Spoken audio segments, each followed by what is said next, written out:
Welcome back to The Money Honey with me, your host, Rosalia Lazara-Tilly, the founder and CEO of the Money Honey podcast and Manuka Media.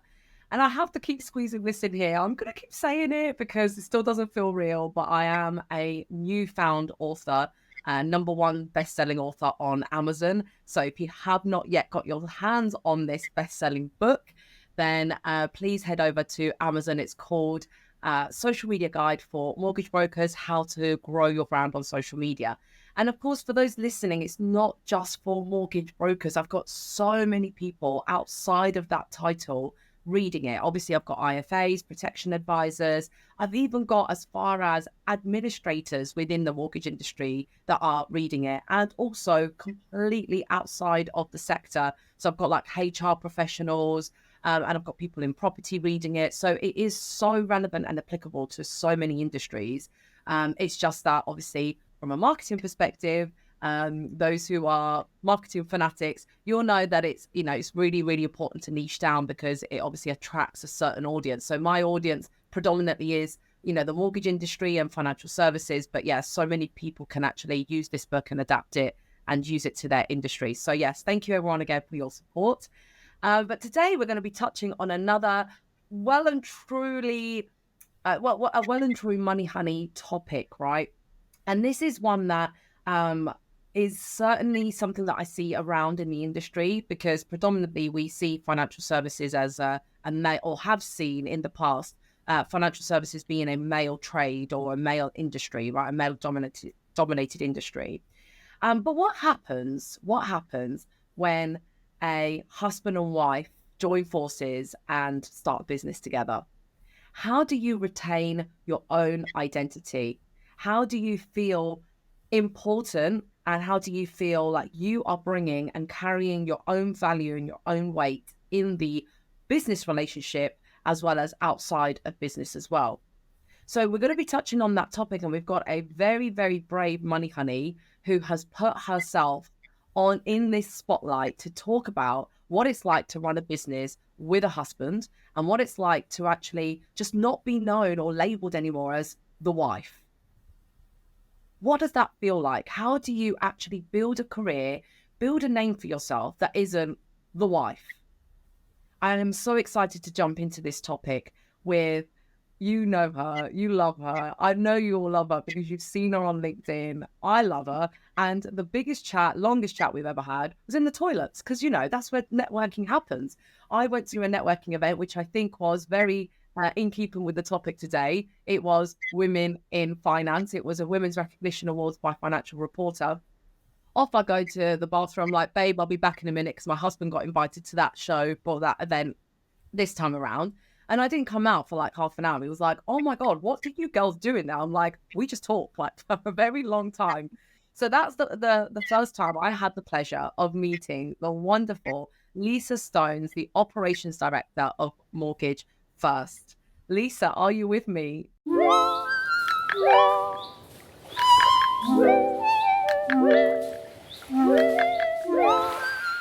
Hello, I'm here. Thank you for having me. Oh, thank you so much for coming on the show. I know I invited you in the bathroom, and thank you for taking me seriously. So I was like, come on the show. So thank you so much for being here. How are you doing?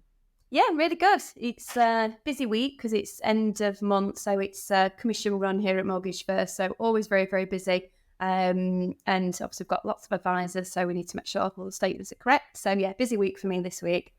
Yes. Oh yeah. Don't keep them waiting. I'm sure this is a very important week for them.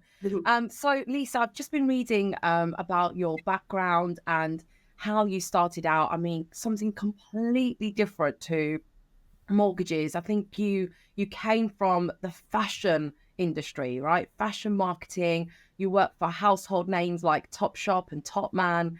And you were a brand manager, which I love, it's so aligned with what it is that I do.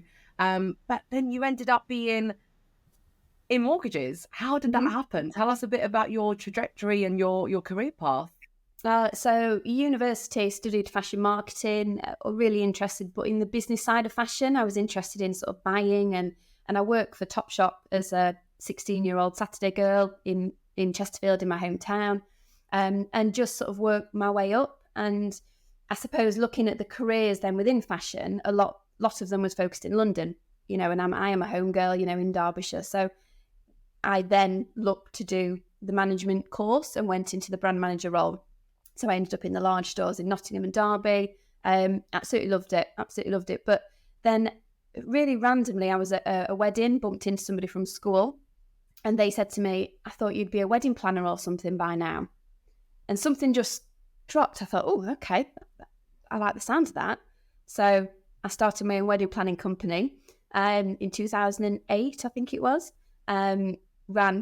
So love weddings, love events. So obviously I'm bringing some of these into Mortgage First with our M1 Fest that we do and our conference and, our other events. I'm kind of pulling on those skills I've got from that. But alongside me setting up my wedding planning business, I just met John, who just started Mortgage First. So he was a sole trader, just him as an advisor. I was running my wedding planning business, and we kind of had, running our own businesses sort of alongside one another. We had our first child, and John started to take on a couple of advisors. So he had a couple of advisors and an admin, I think, at this point. And he just said to me one afternoon, I need someone to come and work with a business. I need somebody alongside me. And I was going, who? Thinking of what his friends and who he was thinking of. He said, you. He said, quit the weddings and come and let's do this together. We can work alongside one another. So I did. And at this point I was pregnant with our second child, but I quit the wedding industry and joined Mortgage First. So my background, nothing to do with financial services whatsoever. At that, I didn't even really understand what a mortgage was at that point, So thrown in the deep end, and I suppose we put all our eggs in one basket. That was it. We had to make it work. We had to make this business work. Yeah, I love that. Shut the door. Yeah. So that was it. In 2015, I think that I joined. And, like we were just chatting about before, the first difficult thing for me was I wasn't experienced. I didn't know what I was doing. I didn't know how to, I didn't have CMAP, I wasn't an advisor. I'd never done any admin, in the industry. So I knew nothing. I literally knew nothing. But I had skills from retail management, from event coordination, so the customer service, the kind of team management, all those kind of skills I kind of had and could bring them over. But the challenge for me, we had, very capable advisors and administrators at that point that I all of a sudden had to kind of manage and own and, be responsible for. And they knew more than I did. And that was quite hard. So I don't think any of them ever said it, but I'm sure they all thought, it's just John's wife. He's just brought her in to help, he's just they've had another baby, let her bring her in, do a few hours, and I think that was very much the perception. And absolutely across the industry as well. I'm sure when when I was introduced, it was, it's just his wife. He's just bought his wife. And it did happen at a few events, actually. And actually, more recently, it's happened at events where I've introduced myself as John's wife.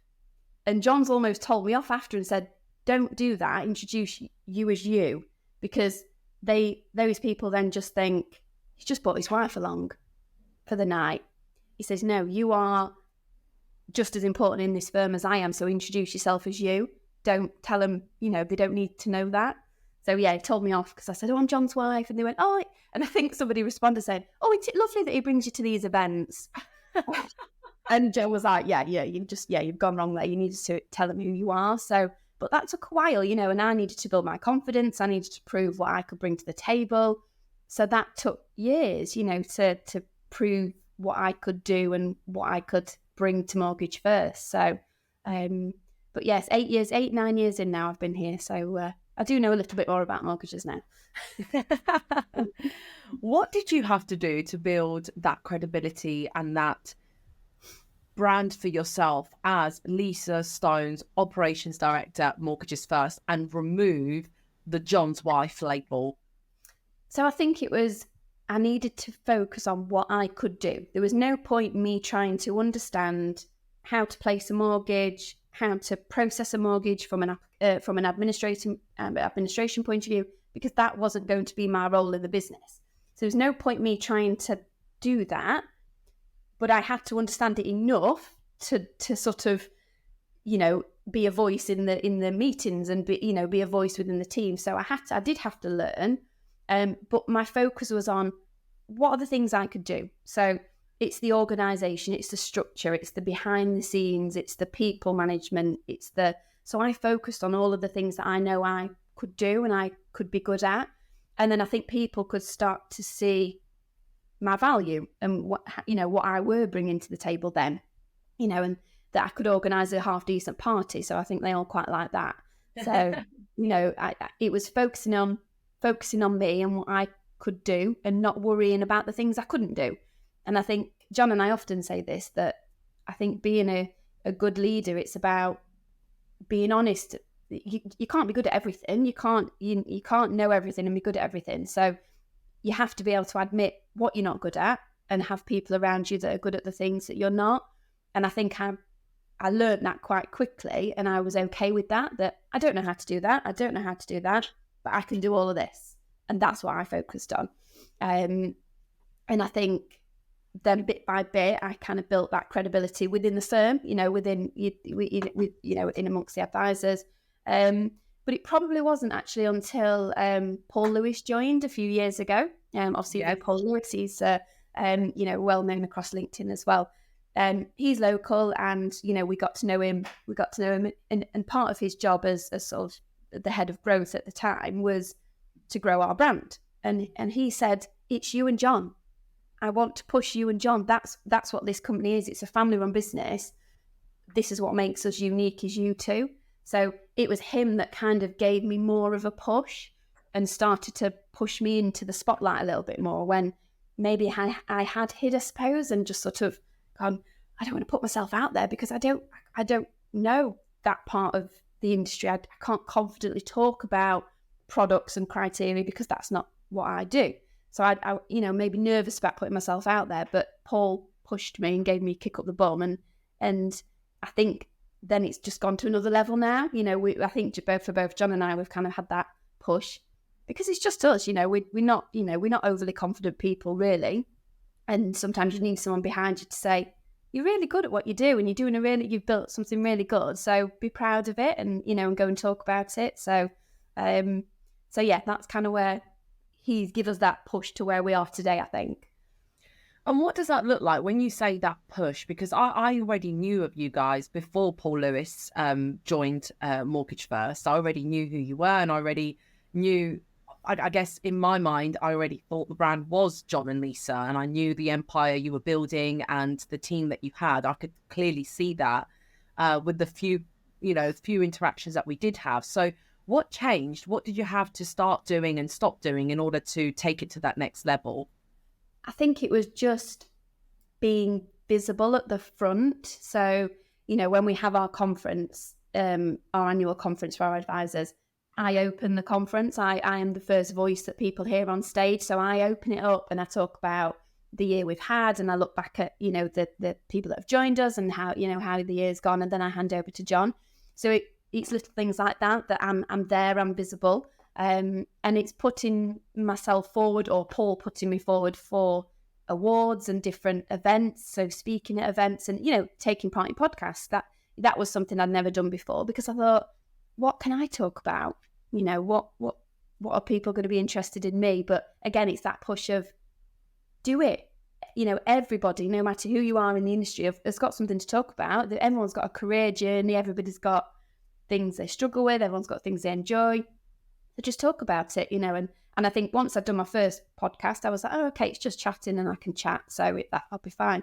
And it's almost more people then became interested. So then I was invited on another and another. So that was great. And it still feels very weird. It's just John and I sit at home. It's just us. Why are people interested? But, I suppose we have built something, and we have, from what people see on the outside, it is that on the inside. It really is. And I think anybody who meets us or knows us through social media, when they meet us, it's very much you are what you say on the tin, and new advisors joining us, whatever we sort of promise and the proposition we offer them, that's exactly what they get when they join.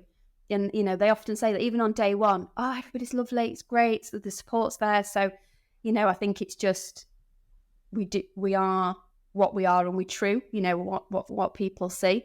So yeah, putting yourself forward for things, taking part in events, going to events, and just being confident in yourself. And, you don't have to be good at everything, but you can still be, people still want to hear your story and find out more about you. So still very weird. Still feels very weird.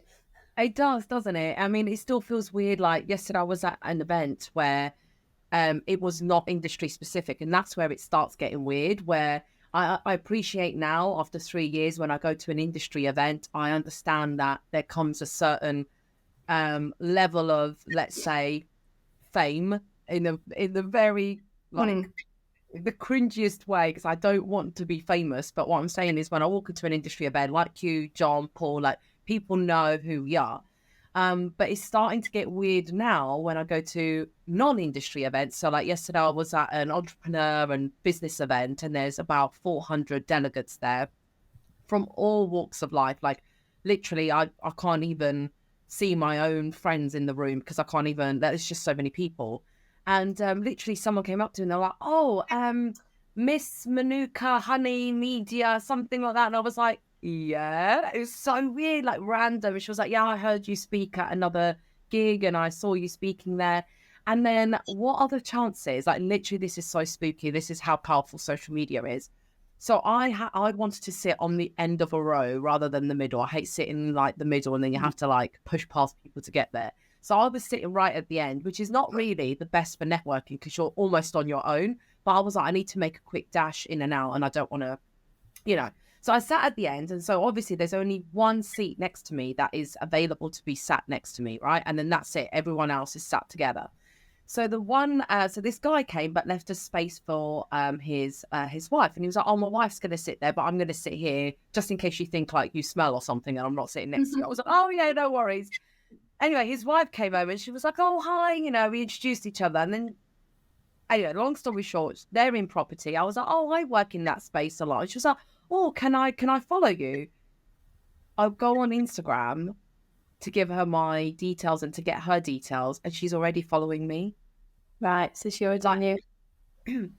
But on Instagram, guys, I don't have, like, in the grand scheme of things of what is an influencer and how, being fake, I do not have enough followers to be considered. In fact, I'm not even worthy of the blue tick. But it just goes to show you that you don't need to know a lot of people and you don't need to be famous to make an impact. You don't need to have a lot of like you and John were already making a massive impact and you felt like you were playing small. Imagine what you're doing now and the impact and the difference you're making. Like this podcast, Lisa, I don't know how many people will listen to it, but if one person listens to this show and says, I'm a wife and I'd like to be considered as just me for once, like just be at work, this just me. What would you tell that person listening to you right now and to this and say, yeah, but it's all right for Lisa because she, what would you say? Like, listen, lady, if you're listening to this right now, you're a wife and you're working in your husband's business, this is how you reframe it. These are the practical things, easy things that you could start doing today. I know I'm putting you on the spot, but what would you say to that?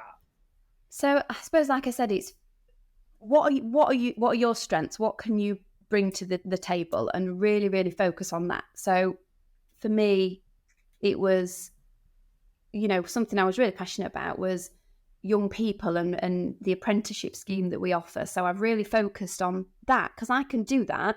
I can support with that.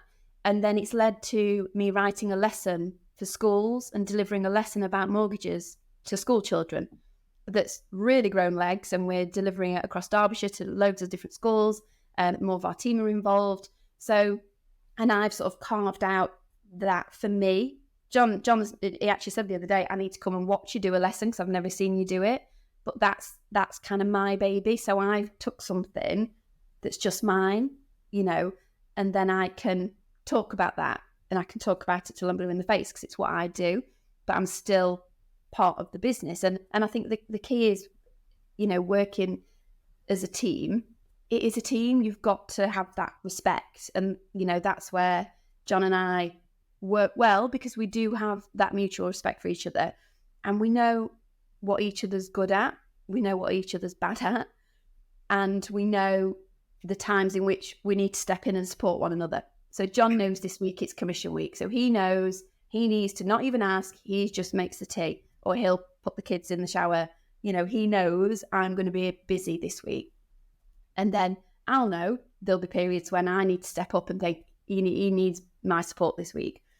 So it's about, you've got to work together, but then you've got to have your own kind of projects, I suppose, and things that you focus on that make you feel just you as well.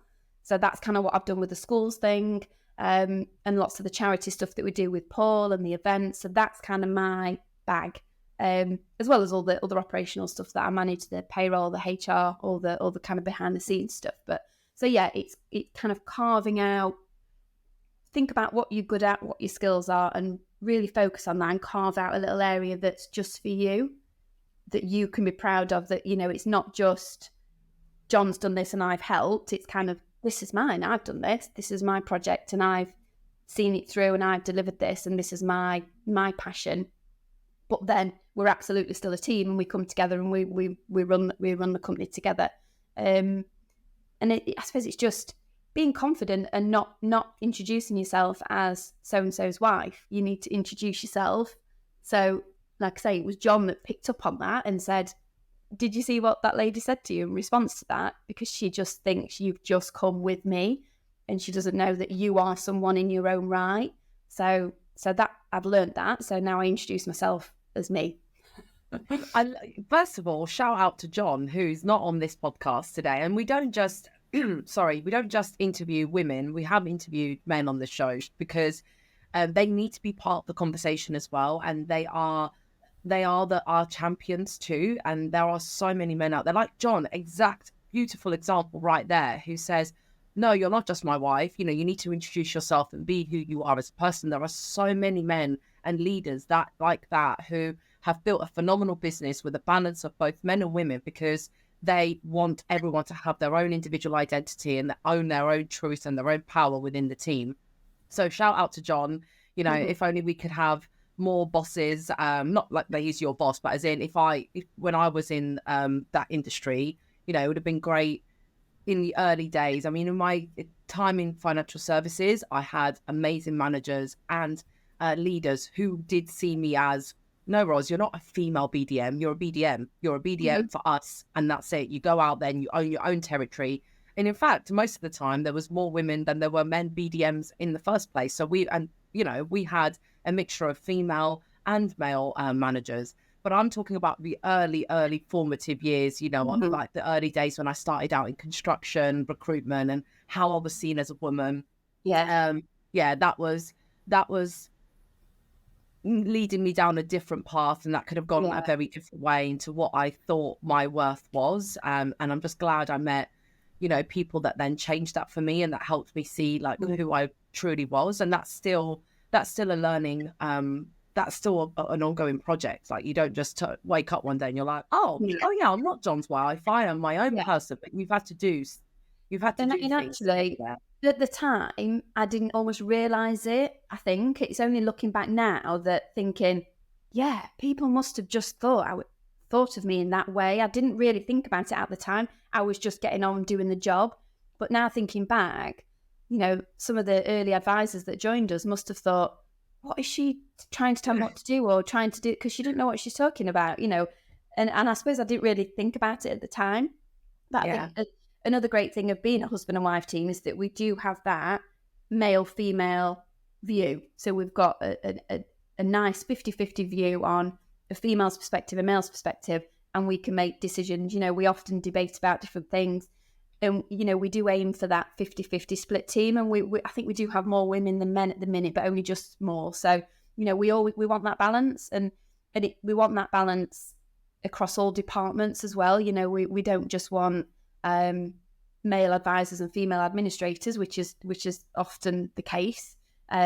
We want, that we do have more female advisors now than males, but actually the admin role is still very female heavy. So actually wouldn't it be great to have some young men in that team, or some men in that team?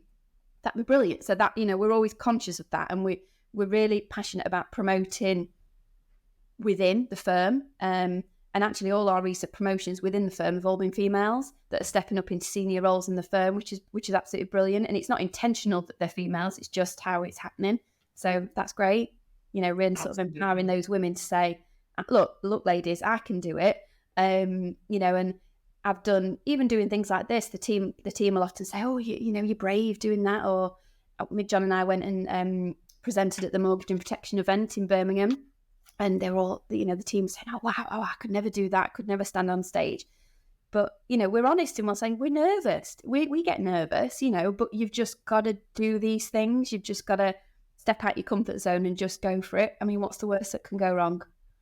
Exactly. Yeah. Do it. Slides all on the stage. It could be terrible, but you've just got to be.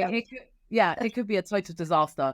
But you could style it out. And obviously it might be like, ultimately, the people that are going to judge are always the ones sitting in the crowd and not doing anything. So, people are very quick to be like, "Oh, I can't believe this," or she did that, or they did this. And it's like, well, I don't see you up here making an effort. So, I try and take those kind of criticisms with a pinch of salt. Otherwise I would literally not get out the house if I had to focus on what everyone else thought.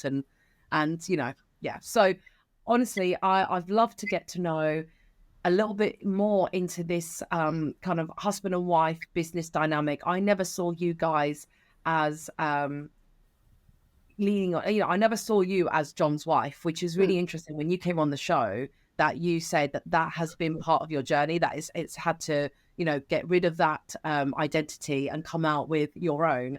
I guess maybe I saw you and met you at the time in which you already embraced your own identity and you came into your true self. So I love getting to know that. So thank you for being brave, for sharing that, because I absolutely know it would have helped so many people listening to this, because maybe, there are a lot of husband and wife businesses in this industry. And actually sometimes I know of businesses where it's been the woman who started the business and the husband's come to join. So maybe there is also a story where maybe the men are like, "Well, I don't want to just be seen as your husband, like following you around. I've actually got, and that's actually that's actually true for my husband, because he does so much behind the scenes and he does help me so much. But just because he's not out there on LinkedIn screaming and shouting about it, there was an event that I wanted to go to and I wanted to bring my husband. And they were like, "Oh, we don't really allow partners." I was like, "No, he's not. I'm not just like, it's not date night with my husband. He's actually well and truly like part of the business. He does so much for Manuka Media." And I see other couples at this event. So, I will eventually, if he's ready to, try and get him more visible, because, I think he deserves it as well. So, shout out to all the husband and wife businesses out there. You're doing a great job. Keep going. Obviously, it is a battle. One tip: just you've got to switch off. This is our problem. We don't switch off. We get home. "Oh, this has happened. Oh, what have you sent that email? Have you done this? Have you done that?"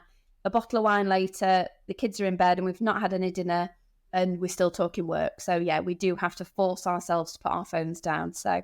Yes, I am terrible for that, Lisa. So my job is on social media and it's on my phone. So I'm either responding to DMs or putting up a post, and my husband's like, "Oh, we're going to watch this film or what?" I'm like, "I'm watching," but obviously I'm also on the phone at the same time, and I'm terrible for it. But I'm trying to get better, and I have been getting better. So thank you for that reminder. So it's passion, though, isn't it? It's passion, and when you enjoy what you do, it's okay as well. That's it. Like yesterday, I came back from the event, and because I've been feeling a bit groggy lately, just mingling with so many people, like on a monthly basis, I probably see, and I'm in a room with like 600 to 700 people because there's so many events going on. I'm always catching something, and like yesterday, I literally came home and I was like, "Babe, I actually don't want to talk about my day." I was like, "I'm so tired and I've got to reserve my voice for tomorrow's podcast. Can we just sit?" And actually we had a really nice evening because I didn't talk about work. We could just like cuddle, and we were just like, "Oh, let's just watch, a box set." And it was so lovely. And it is nice. You're right. You do have to balance out, whether you work with each other or you don't, especially if you own your own business and you work at home, your business stays at home, doesn't it? So yeah, great top tip there. So if anyone else wanted to kind of follow your journey, maybe they're new to following you and maybe they've heard about you for the first time on this podcast, or maybe they already know you, but how best can we connect with you? Where can we find you? LinkedIn's probably the best spot. Well, it is until it's the best spot. Yeah. Or Mortgage First across other channels as well. Instagram, Facebook as well. Sure. And just in case, I'm going to ask this question because it might be of interest to people, but if there are advisors out there looking for a move, are you guys looking to recruit at the moment? Are you looking to take on any new advisors or administrators or any roles at all? So I suppose with advisors, we are always recruiting, I'd say. But it depends at the time because we have a mix of employed and self-employed. So it depends on kind of where we're at with the current team. And it also depends if advisors are looking for leads or if they can self-gen. So we are always open to conversations. We are always open to, because we'd be silly not to be. So yeah, the door's always open for interest. Oh yeah, no, I thought I'd mention that because some advisors might be looking at a new year, new me kind of move, and they might be looking at a brand like yours and thinking, wow, I'd love to work somewhere like that. So Lisa Stone's on LinkedIn. I'll be sharing a link to LinkedIn, so if you want to connect, it'll be in the show notes. And once again, everybody, thank you again for tuning in. These Money Honeys, huge respect to the people that are coming out here, bravely putting their face and their name out there publicly to represent women in this industry. Obviously, this show is all about women in property, in finance, in construction. So if you are a money honey, or if you want to consider yourself as a money honey in any of these categories and any of these industries, and you'd like to put yourself forward and tell your story, please DM us. I mean, we invite obviously the people that we see out there in the industry making waves and creating a buzz, and we'd love to interview them on the show, just like Lisa. But if I don't know about you and I don't know who you are, you need to put your hand up. Like Lisa said, you need to change the narrative. You need to change that story. You can't just be waiting at home, waiting for me to come and find you and invite you to the show. Because if I'm not aware of you, maybe your clients aren't aware of you. So you need to speak up. If you want to be heard, you need to be the one that waves your hand and puts your hand in the air and says, actually, I have a story and I want to tell it. And you don't have to be in senior leadership. You don't have to be, a 7-figure business. Like everybody has a story, and we can all learn from everybody in whatever journey, wherever you're at. We can all learn from one another. So please don't be shy to come on the show. Now, again, thank you, Lisa, for being here. If there was one person that you would love to see on the show, who would it be? I always ask this, and it's called positive pollination. Is there anyone on the show that you think, this is a total money honey in the industry? They've got an amazing voice, an amazing story, and they need to be heard. Who would that be? So there's so many strong females, and the ones that we're really friendly with and enjoy a nice drink with. And I think you've already had them on, Pam and Nina Brown. I think you've already had those ladies on. I actually met Kim McGinley at an event. She's someone who I've known only through LinkedIn, and actually John and I met her and her husband at an event. Yes, we too. Speaking to them because we've got so many similarities, in terms of business and life and the kids' ages and everything. So that was really, really nice. So yeah, Kim's another voice that, I've always looked at, and she said the same to me. So it was really nice, when you meet people. So they're the two that spring to mind straight away. Who else is there? I'm going to kick myself when I come off because I think, I should have said so and so. You can definitely nominate them later. So for those who haven't maybe caught up with previous episodes, definitely you have to check out Pam and Nina's podcast, because that is mother and daughter, and that was hilarious. It was really funny, I can't really reveal, but it was a great show. So if you haven't listened to that one, definitely go back and listen to Pam and Nina. Kim McGinley has also been on the show twice, I believe, one with her own solo episode, but also she did a special episode for International Women's Day. She is my party animal. We often rip up the dance floor together at industry events. But if you think of anybody else, Lisa, offline, when your episode is launched, simply nominate them and say, you should totally get yourself out there because you've got a great story, because they're the people that we can learn from. So it's never too late to nominate. And if you don't want to put yourself forward, anyone listening, you can certainly nominate a speaker that you'd love to hear from. So thank you again for tuning back into The Money Honey. Remember to subscribe so that you can hear from new speakers that are coming out soon. And the bigger we grow this show, the more we can change the narrative and the story about women in finance. If we're going to have more visibility and we're going to have more women in finance, we have to be more visible and be more vocal about it. So thank you again, and I'll see you on the next show. Thank you. Mm-hmm.